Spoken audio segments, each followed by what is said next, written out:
Hey, KESHAV.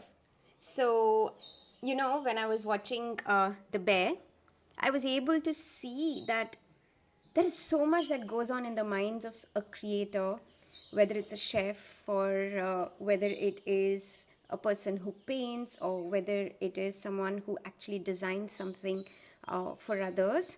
And I just wanted to know, because I've been seeing you prep so much for these events that are going on, what are the elements you juggle with while designing and creating cocktails to pair with food? What goes on in your head? What are the things that intersect and interact before it all starts to weave itself together or even fall apart? So, can you share uh, what's happening in the mind of the alchemist? That's interesting. The mind of the alchemist. I guess the single driving factor, if I were to articulate it, is curiosity, right? And the second most important thing is that I want to share.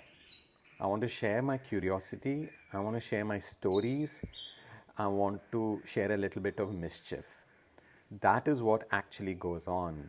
Recently, we did a 3-city tour where I paired menus by some well known chefs across India for a private client.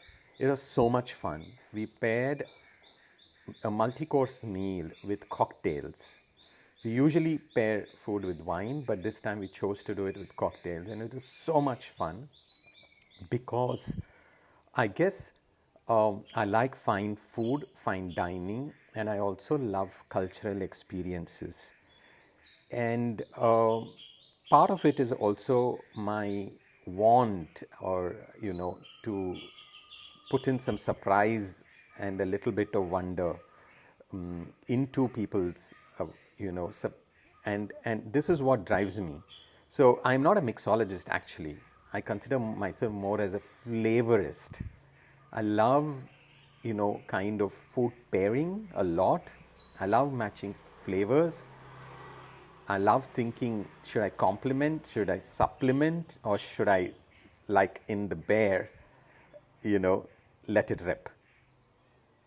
So, I know for a fact that a lot of people who are really passionate about details and attention to details for their craft also have so many other things to balance out, because it's not really just about you, right? Like, even in the bear, we see that it's so many things that happen simultaneously within you, around you. So what is it that happens um, behind the scenes for you? Yeah, I guess that goes back, you know, to my kind of life career experience where I started off as a filmmaker, a cinematographer, where I'm used to working with crews, organizing, prepping, having plan A, plan B, and a plan for absolute disaster, correct? And people management and over prepping, correct? And this is what I think is actually helping me go into a new scenario, go into a new hotel, working with their crew, and also working with clients and then clients of clients, right? And I think I'm, I love being thoroughly organized, and this is what really goes on is to prep well, but at the same time not lose one's ability to innovate on the go. So to me, actually, whether it is preparing for a TV commercial, executing it, keeping the crew intact, or keeping this whole bar team, mixologists, servers, and everyone together, I see so much similarities that I draw from my previous career into this, and that's what really I think is my advantage, is to I can hit the road running anytime because it's all in the head. Oh, yes, I can see how much advertising and making films has been helping us anytime we're putting up events for the world. So, one last question. Yes, you have this whole prep. I know you're very, very organized and you pay a lot of attention to details. And so you've decided that, oh, these are the ingredients and this is how they'll come together and this is how it'll be served. But what happens really on the day when you reach that particular region and you go to the market? And you see that something's not available or something's not in season, or yeah, can you share that, how the cocktail comes together for you? Absolutely. I guess this is what is Plan B. And right, even in the recent events, we had key ingredients missing, bottles broken, and but we had to innovate. We had to jump into a car, go to a market, find new things, right?